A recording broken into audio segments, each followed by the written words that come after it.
listen to the lyrics of your son. No, please. And then she realized, oh, it calls for help. Mommy, you are not communicating with me.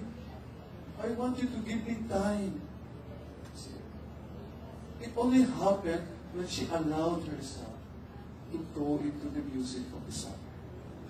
Kasi sometimes you become very defensive. Oh, that's rap. Right away, black out, this is understanding. But in fact, there's some messages there that we may not be able to connect with. So, you have to, or enroll in yoga. No? Imagine ka gumagalaw, no? I have one colleague, sabi niya, she wanted to pa-impress, ano yung lotus position, na sobrahan. Hindi na sa talaga, nabahagi, di ba?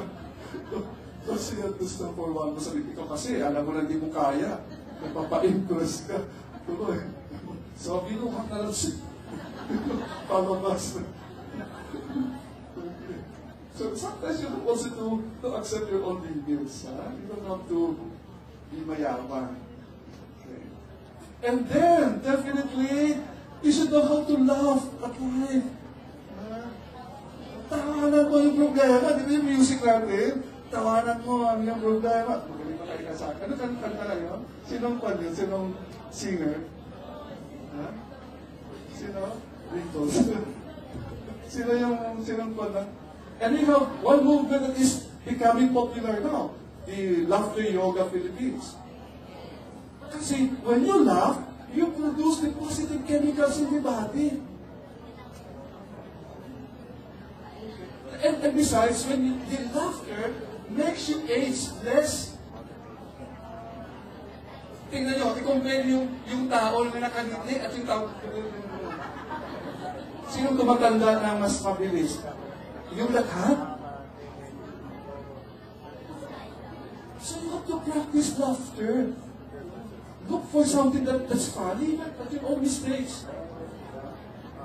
Kung huwag ka naman tawa ka ng tawa, kahit ano, kung nakakapit siya. Kahit sa chip ka. Mas ko naman, nakakadelikado naman yun, kaya doon, nakadi na mag-drive yun, nakapas na lang siya lang. So you also have to, okay. Now, there are studies already that show that laughter can heal us.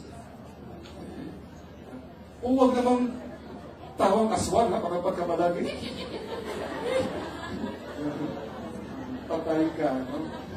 Imbes na maligaya yung buhay mo, 6 feet below the ground ka. And then, definitely, you need social support. When was the last time you said to your parents, I love you? Ikaw, last night. Sino nasabi last night, I love you sa kanilang parents? Oo, dalawa na mabuti ko yung boyfriend niyo, I love you every day. Pasalog nga, para mapilalig ka na. Pero yung mga, hindi ba? No? Sometimes we take them for granted. But don't you know they are the best prevention of depression. Kayo na kasi, yung magulang yung anak ko may sakit. Anong sakit na? Paralysis. Bakit? Ganyan sa palagi. Daddy. Hindi na magalaw yung kamay. Pag hindi na bigyan, na-paralyze na. Na ganun din ba kayong sakit? Dito, ganun sakit. Mas mahirap pa yan eh, kasi mabuti pa yung sakit, mapagaling pa yung sakit na hindi mo mapagaling ka kasi automatic yan. Okay, so it's not just money that makes us happy. That's why sa family ko, we make it a point to have a ritual of hugging every day.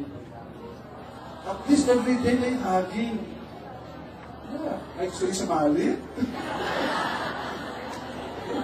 I'm ready to teach you. Yeah, because, you know why I had to implement that? Because my mom does not know how to hug. Her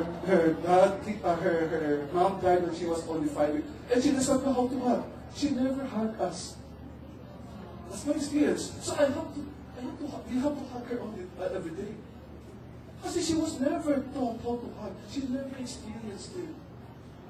Remember, you cannot give what you do not have. So if you don't learn to be appreciated, how can you appreciate others? If you don't know to be complimented, so if somebody compliments you, you become uneasy because you are not comfortable being complimented. Even at home, I even had one student. I said, why are you failing when you are above superior and IQ? Are you sure, sir? Oh, your grades are very high. How come I didn't hear that from my parents? Imagine that. And here I am, her chairperson telling her, she didn't believe me. Because the very person who's supposed to know her were not even complimenting her. So who is a better teacher? The teachers know. We in the family. You have always to go back to the family.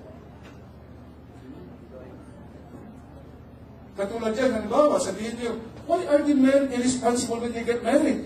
Because the men are not taught to be responsible at home. Only the women. Di ba? Kayo yung maliit pa, nagwawalis na kayo, naglalaba na, 7 years old, naglalaba na, okay? Naghuhugas ka ng pinggan, pati nanay niyo, pagtrabaho, uwi niya, maglalaba pa yun, magluluto. Ang tatay saan? Nakapalang paa sa pagtuloy ng TV, or na. Because we were never trained. Kaya ako naging hands-on ako sa mga anak ko. I said, my wife is also tired.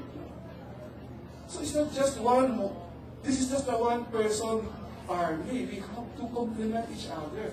And where will it start? From the family. Hindi ba double standard tayo pag lalaki na okay lang tuluhog at 12 o'clock? Pag babae, bakit naging happy? Ano oras ka umuwi? 6 a.m. Oh, hindi na talaga pino. So, ganun na natin kaya tuloy. The men, sad to say, I have to admit, had this problem. So, you don't expect them to become responsible overnight. Because they were never trained.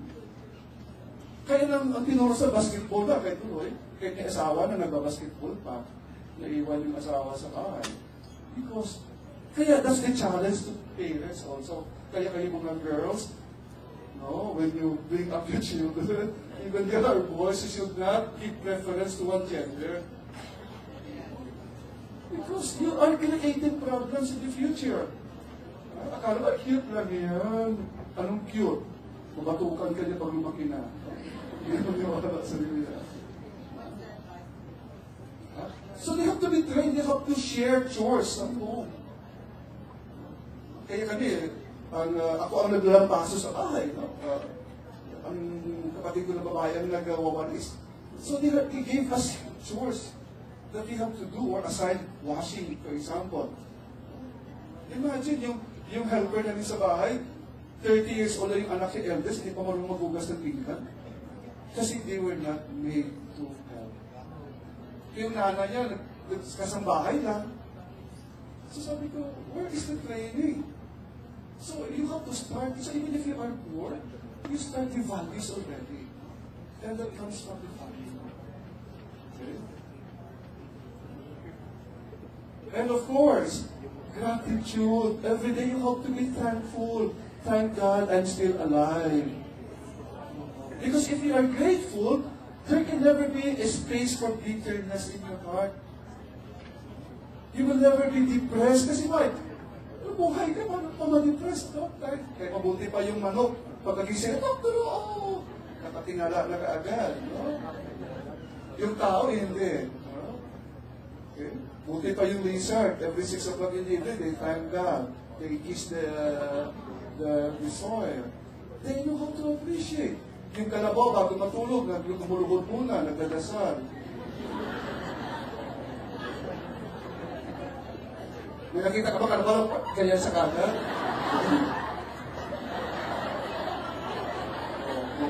Kaya you can learn from nature. Depression. We are the ones creating our own problems. You know that? So if you are sensitive and open to nature, you will learn many things. Okay? And of course, if those alternatives don't work, definitely there are professionals who can do this. So don't hesitate to approach your guidance counselors, your psychologists, okay? So they have ways of helping you. Okay? If on your own you cannot resolve it. And if your mental health professional, the psychologist can help you, then definitely are the psychiatrists. If you need medication, especially for imbalanced substances in the body. Okay? So this is a multidisciplinary approach. This is no one particular approach better than the other. Okay? Remember, we are always looking for the good and the well-being of the person. Okay? Not separating the person. Okay? And definitely, according to one family system psychologist, sabi niya, the problems are not the problem. It's the coping that is the problem. So if you don't know how to cope, then you will really be depressed. So with that, thank you.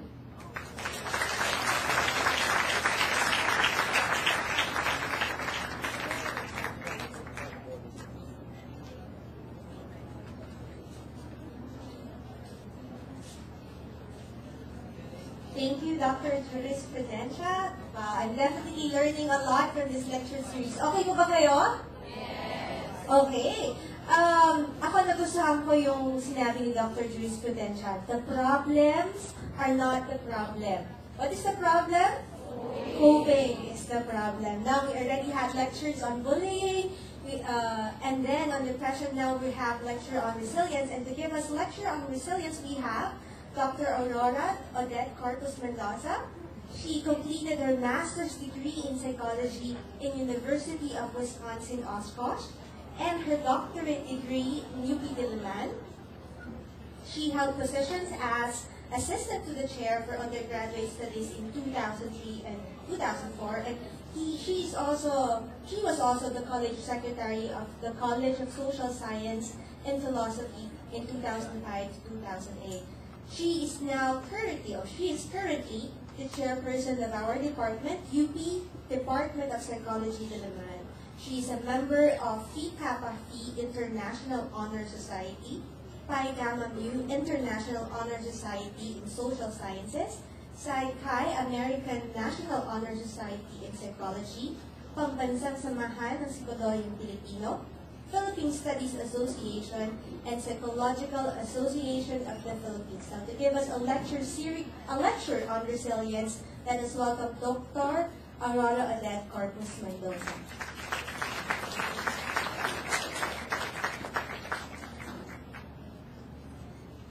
Thank you, Summer.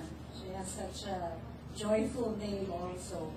See, April, May, whose big name is Summer. So, yan ang magandang pananaw sa buhay, no? You have a good sense of humor. I salute your parents for that. So, welcome everybody. We started with sort of heavy topics like bullying and then moved on to depression, no? And at the end of each of those talks, we had wonderful recommendations that sort of gave us, hindi naman yung parang punta sila depressed mood, ano? Now, gusto natin malaman saan ang pinanggalingan ng mga kaalaman na yun. Where did we get those points that were presented by Bolet and by Jess? So, we have to go back a little bit. I'm going to present some of the different historical perspectives. No? How resilience, as you know, is well correlated with happiness. This is my family. No? They're a happy family. But I would like you to know this was a picture that was taken just a little over a month after their father died, after a very long bout with cancer. So, resilience to me is a very important topic. It is my advocacy as a psychologist. I want people to know about it. I want people not to be stuck, with modes of worry, modes of depression, modes of, being unhappy. So, where does resilience come from? Balikan natin yung definition natin ng psychology, study of human behavior, mental processes, And like all sciences, because it is a science, it strives to arrive at the truth, using what we call